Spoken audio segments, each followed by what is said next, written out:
I lay bleeding out on the cold metal floor of the Gliese 581 space station, abandoned by my Suliban comrades to die, when the human diplomat Jack Reacher emerged from the shadows and saved my life.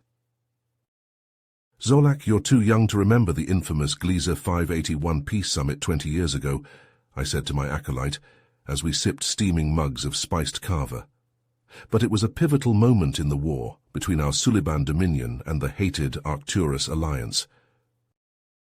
I described how the galaxy had been mired in a devastating conflict for years, with millions dead and once thriving worlds reduced to rubble.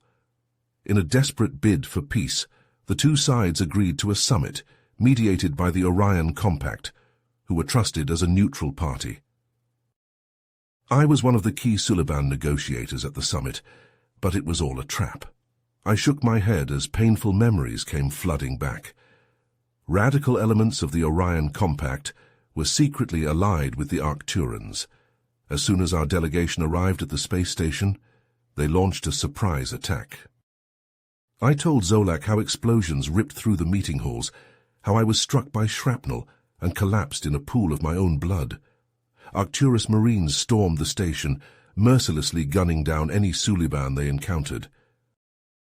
The able-bodied members of my delegation fled to the escape pods, leaving me and the other wounded behind. They were convinced we would only slow them down.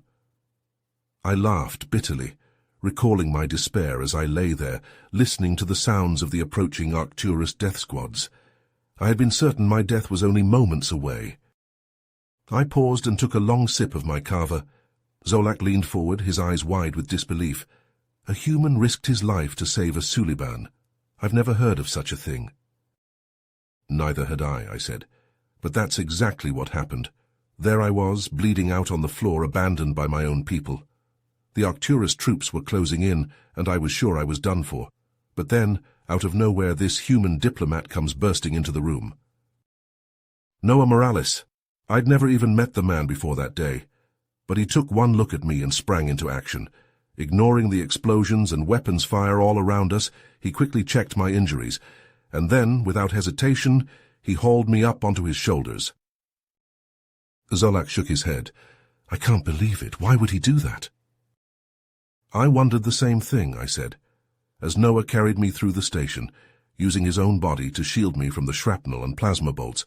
I kept thinking, why is he doing this? Why is he risking his life for a stranger? It went against everything I knew about the other races.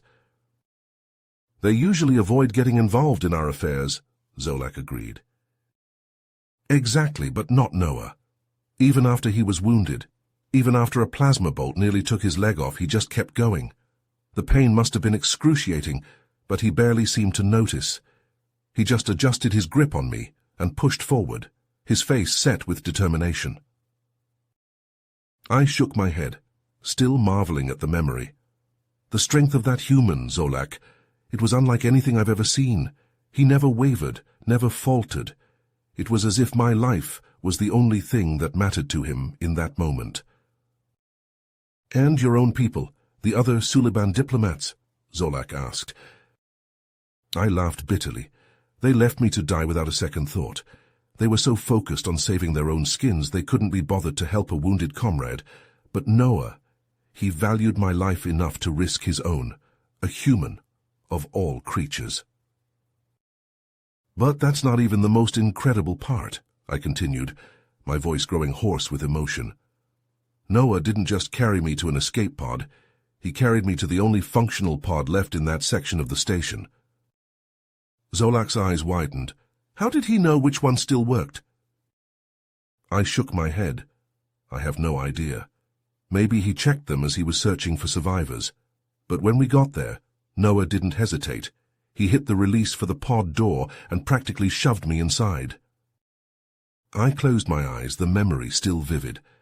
I was barely conscious at that point, but I remember grabbing his arm, trying to pull him in with me. "Come on," I said. "We can both make it." But Noah just gave me this look. Determination, resolve, like he knew exactly what he had to do. He pried my hand off his arm and said, "Don't worry about me, I've got to get this pod launched." And then he sealed the door. I took a shuddering breath. I could see him through the viewport, working frantically on the pod's control panel. It must have been damaged in the attack, because Noah had the cover off and was pulling at the wires inside. I nodded. All I could do was lay there and watch him. I tried to yell at him to stop, to forget about me and save himself, but either he couldn't hear me through the pod's hull, or he was ignoring me. He just kept working, even as the sounds of weapons fire got closer. My hands shook as I lifted my mug to my lips. I'll never forget what happened next. Noah had just finished rewiring the panel when an Arcturus Marine came around the corner. The bastard didn't even hesitate. He just raised his rifle and started shooting. Zolak gasped. And Noah? He slammed his fist down on the ejection button, then dove out of the way, but not before a burst of rounds caught him right in the chest. My voice cracked. As the pod launched, I saw Noah lying there on the deck, blood pooling around him. But even then, as the airlock doors were closing, he looked right at me and gave me a thumbs up, like he was trying to tell me it was going to be okay. I closed my eyes, overwhelmed by the memory. That was the last I saw of him. My pod got picked up by a Suliban frigate a few hours later. By the time they got a rescue team to the station, it had been destroyed. Noah was listed as presumed dead, along with everyone else. Zolak was silent for a long moment. I had no idea, he finally said. The history books never mentioned any of this.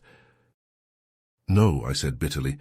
The failed summit was barely a footnote, and Noah Morales, he was just another casualty, his sacrifice forgotten by everyone except me. Raxer sighed, looking down into his mug. After the attack, I couldn't stop thinking about Noah and what he'd done. It consumed me. I had to understand why he, a human, a complete stranger, would sacrifice his life for me, a Suliban. Zolak leaned forward, his brow furrowed. What did you find out? I started digging into what little information we had on humans. I pored over every scrap of data, every report, every intercepted communication, and what I discovered... Raxer shook his head. It changed everything. Noah's actions, as incredible as they were, weren't unique.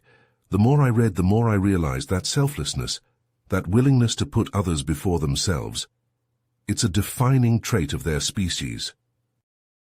Zolak's eyes widened. You mean... Yes, Raxer said. I found countless stories of humans risking their lives for others, even for beings of different races, without a second thought. It was like a compulsion for them. He began counting off on his fingers.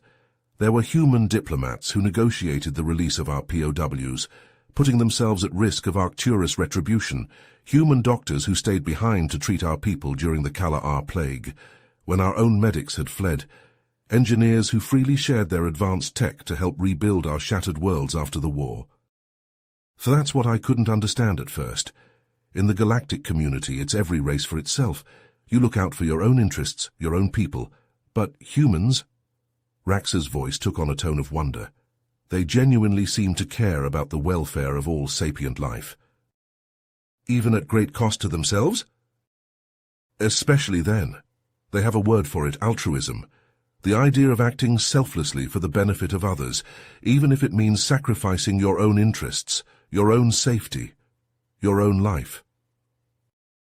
Zolak was silent for a long moment. That's a foreign concept for most of us. Exactly. But the more I learned about humanity, the more I came to believe that their compassion, their selflessness, it's exactly what this galaxy needs. Noah showed me that. Raxer's grip tightened on his mug. His actions, his sacrifice, it wasn't an anomaly. It was an example of what humanity can bring to the galactic stage, a perspective we're sorely lacking. Zolak leaned back in his chair, his eyes wide with amazement. You actually convinced the High Council to reach out to the humans, even after everything they'd done to avoid getting involved? Raxer nodded, a wry smile tugging at the corners of his mouth. It wasn't easy, believe me. The Council was deeply skeptical at first.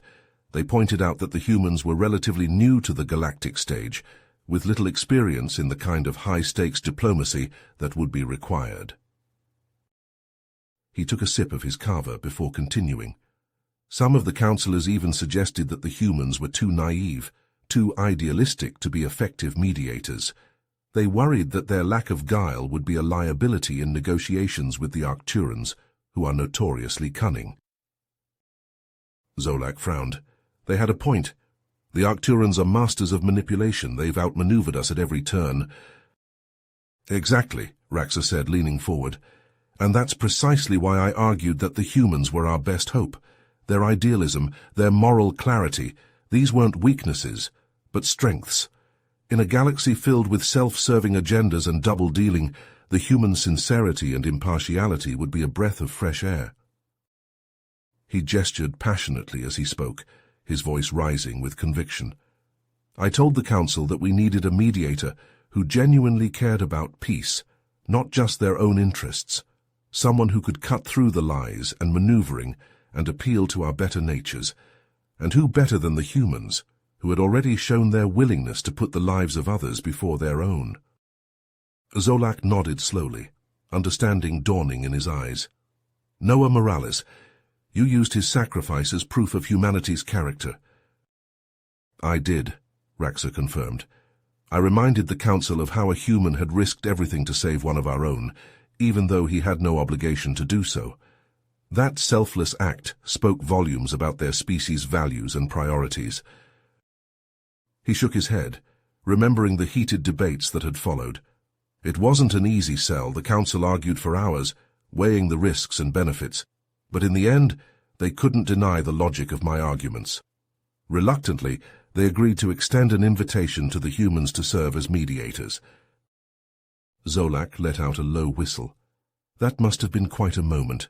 I can't imagine the looks on their faces when the humans actually accepted. Raxor chuckled. Shock, mostly, and more than a little trepidation. But that was nothing compared to their reaction when word came back that the humans had managed to get the Arcturans to agree to talks as well. How in the name of the Celestial Maker did they manage that? Zolak asked incredulously. To this day, I'm not entirely sure, Raxa admitted. The humans have their own brand of diplomacy, one that's difficult for us to fully grasp. But whatever they said, whatever arguments they made, it worked. For the first time in generations, there was a real chance for peace.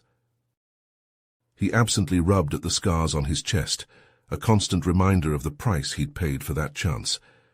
When the Council chose me to lead our delegation to the summit, I knew it was because of my unwavering belief in humanity's potential. Noah's sacrifice had changed me, opened my eyes to a different way of being, and now I had the opportunity to help my people see it too.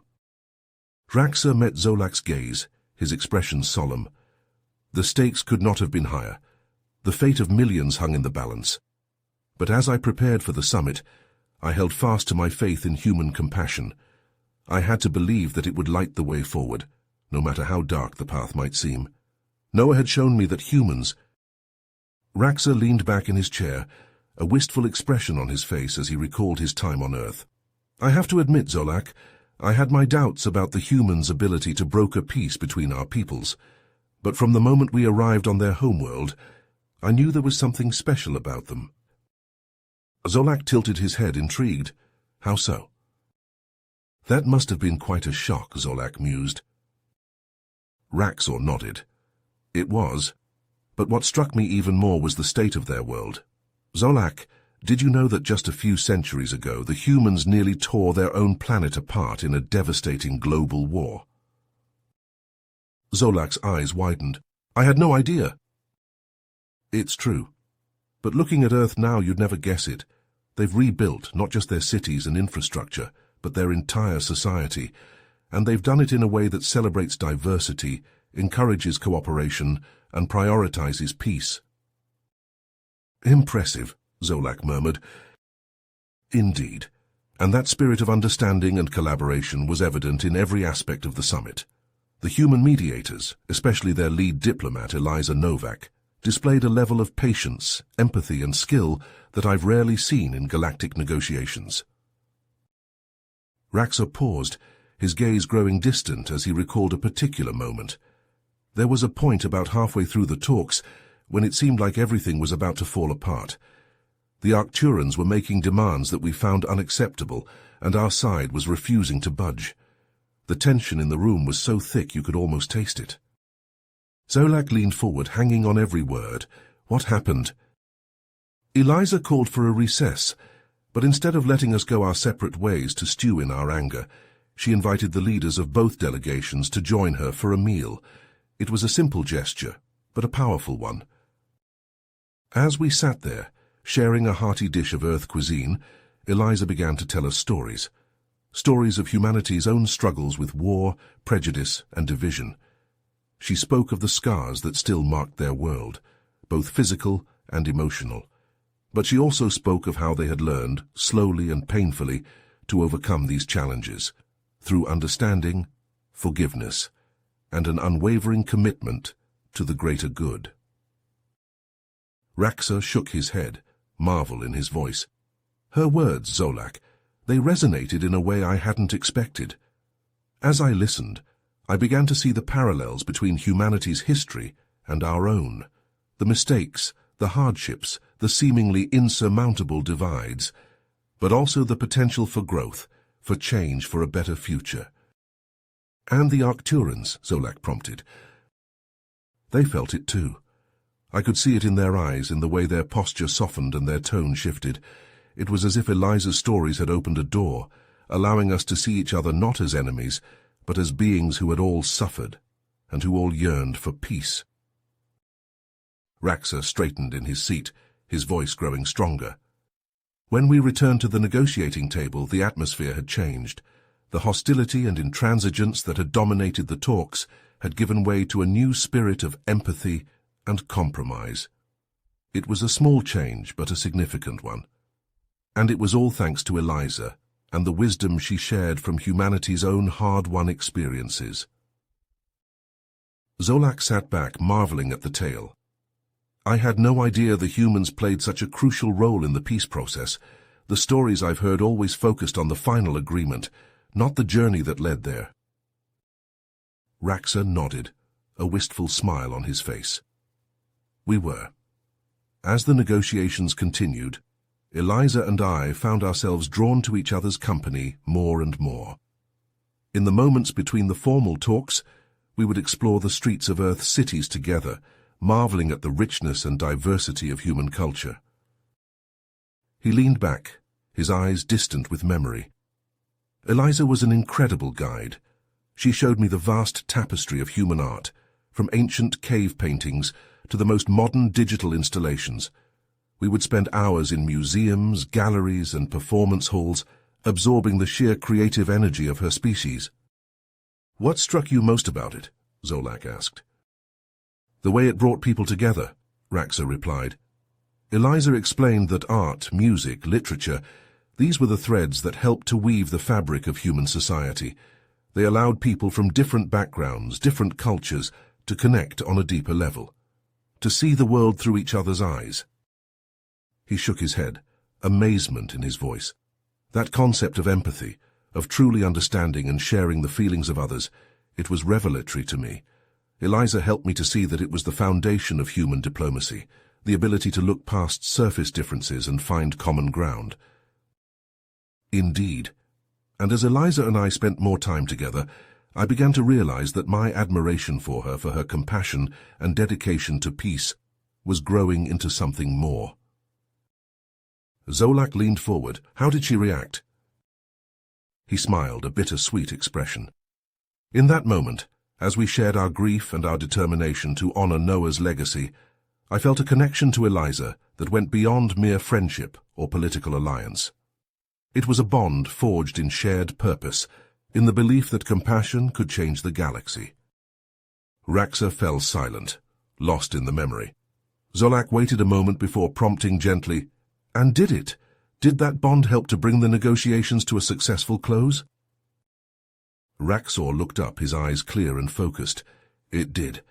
But not without challenges, Zolak, not without moments when it seemed that all our efforts would be for naught.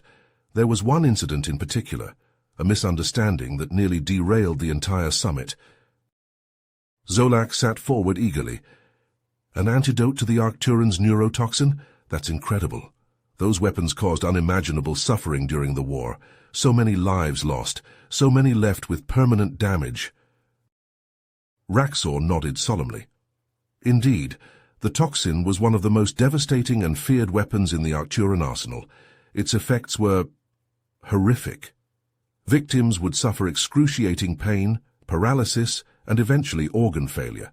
Even those who survived were often left with severe neurological impairments. He paused, his eyes distant with memory. I remember the first time I saw the toxin used in battle. It was during the siege of Kalanoth. The Arcturans released canisters of the stuff into the city's ventilation system. Within hours, the streets were filled with the screams of the dying and the convulsions of the poisoned. It was like something out of a nightmare. Zolak shuddered. I can't even imagine. And the humans, they found a way to neutralize it? They did, Raxa confirmed. Eliza explained that their scientists had been working on the antidote for years, ever since they first learned of the toxin's existence. It was a complex and challenging process, but they were driven by a moral imperative to alleviate suffering wherever they could. He shook his head in amazement, and now, in a stunning act of generosity, they were offering to share this life-saving technology with both the Suliban and the Arcturans, free of charge or condition. Incredible, Zolak murmured. And the Arcturans agreed to destroy their stockpiles in exchange. They did, Raxa said. It was a moment of profound significance, for the Arcturans to willingly give up their most feared weapon, to admit the wrongness of its use. It was a demonstration of remorse, and a commitment to change that I never thought I'd see from them. He leaned forward, his eyes intense. And it was all thanks to the humans, Zolak. Their offer of the antidote, their facilitation of the exchange. It created a breakthrough in trust and cooperation that had seemed impossible just days before. Zolak nodded slowly, and the Suliban offered their propulsion technology in return. That's no small thing. That technology has been one of our most closely guarded secrets for generations. It has, Raxa agreed, but it was the right thing to do. By sharing it with the Arcturans, we showed that we too were willing to make sacrifices for the sake of peace, that we believed in a future of mutual benefit and collaboration, not just competition and mistrust.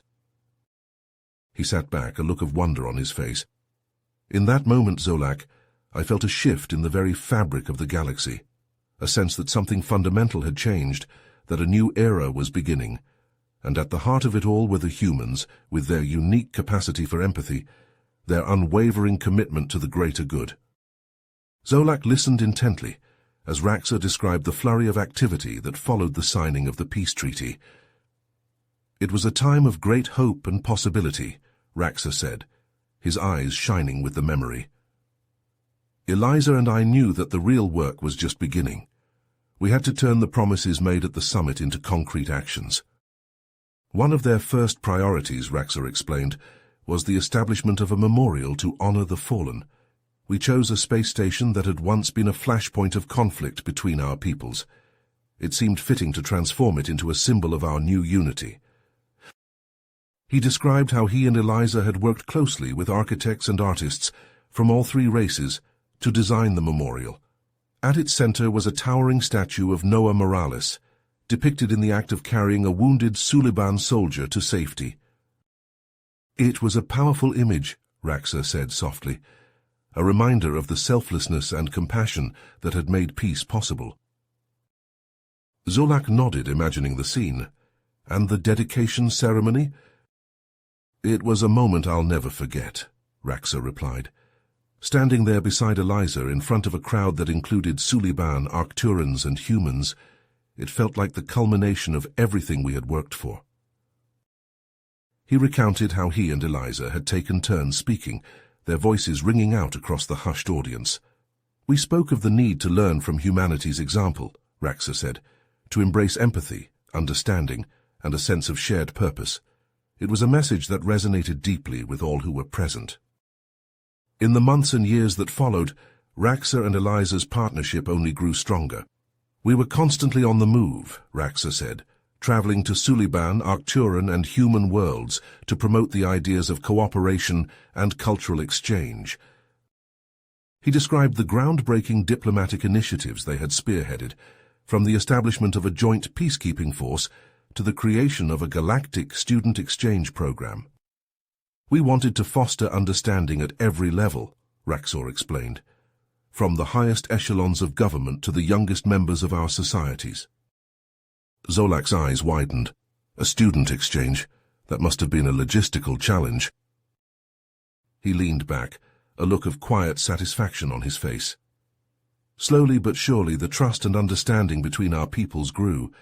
It was like watching a delicate seedling take root and flourish.